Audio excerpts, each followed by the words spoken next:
Alright, this is like the third try because I've had to hawk two loogies in a row. Beautiful. So, have you ever, the concept of I and everyone else, have you ever noticed that when you meet a person, they're never who you thought they were? Like you see them from afar and then eventually you meet them. They're never who you thought they were, especially when you finally get to know them.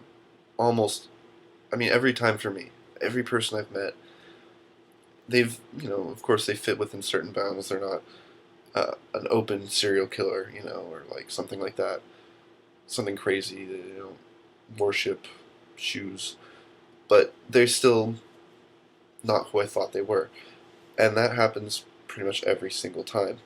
Which means that when I sit in a park and I look around, uh, or when anyone does, really, I imagine everyone they see is not who they're really seeing.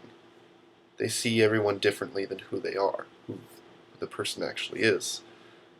So you're basically just looking around at a bunch of assumptions of your own and not seeing anyone for who they really are on the inside. Which is interesting because if you try and make judgments, positive or negative, they're pretty much inherently flawed unless you then go about forcing your judgments upon them.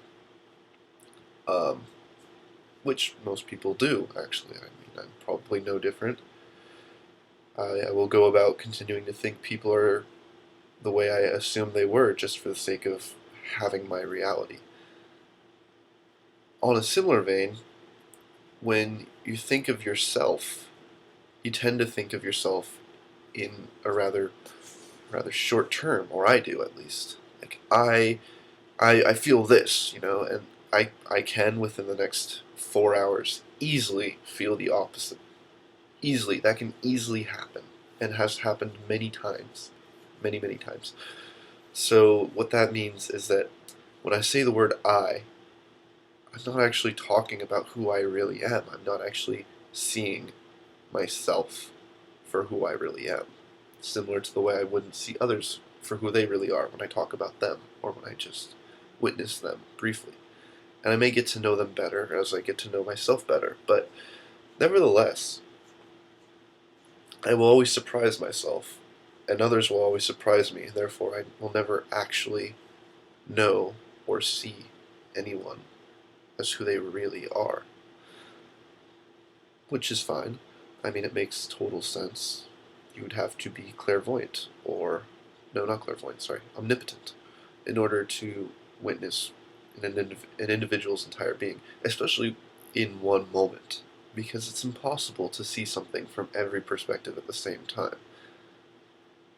But I guess the point is just to say that our views are flawed, and this ties into the totalities video, which I filmed before this, but you could watch in any order, I guess. So maybe I'll create a circular link um, if you haven't watched the totalities video. In that it's similar to it in that it's another form of creating a solid concept out of something which is really quite wavy, really quite yeah. I mean, way to put the. There's another good video if you haven't seen it. Carl Sagan's, I believe. No, it's about Prickly Goose. Just look up Prickly Goose. It's animated by Matt and Trey Parker, and it'll come up pretty quickly.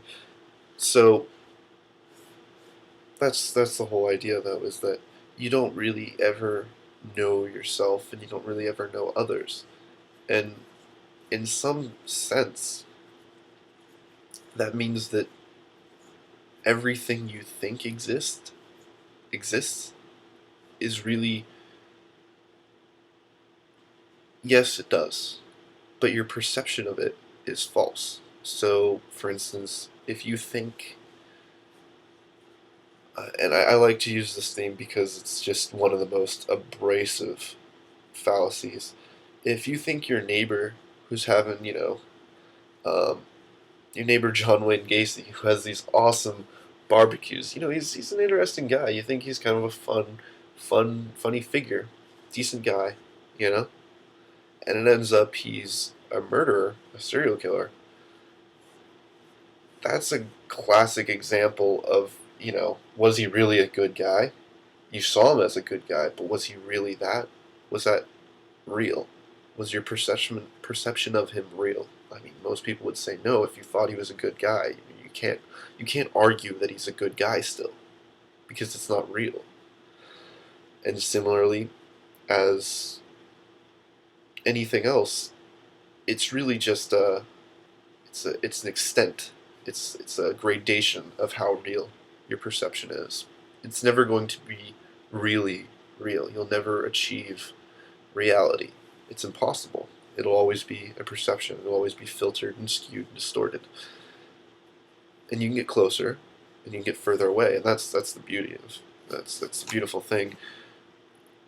Depending on how well you get away from it, some people get into their own world in the wrong way.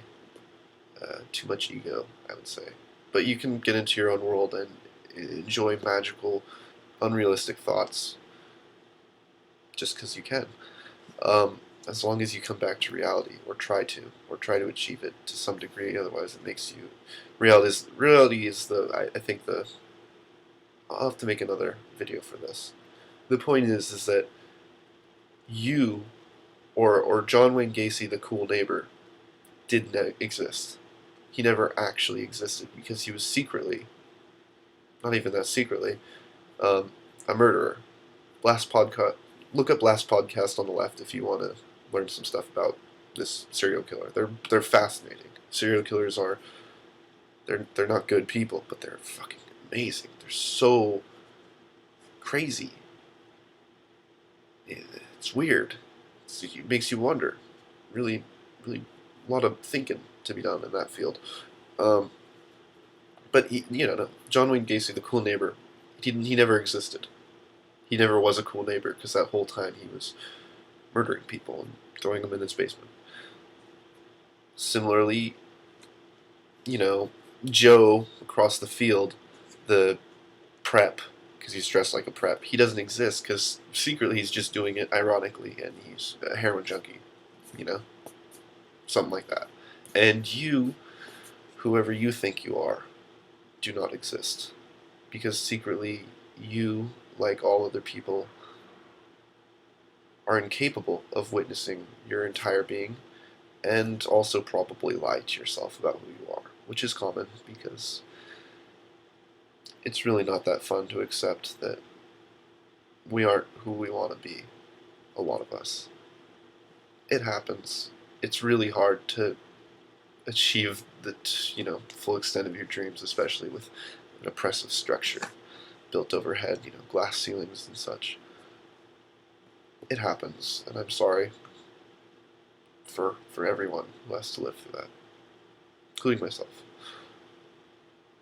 Point is, you, me, and everyone else, as we're perceived, are distorted by perception, and therefore, what I say when I say the word I is a distorted perception, a thing that doesn't exist. It only references a thing that exists, my physical, this does exist, but what I say when I say I is wrong.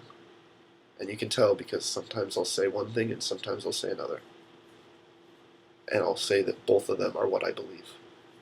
Doesn't make sense. Something to think about.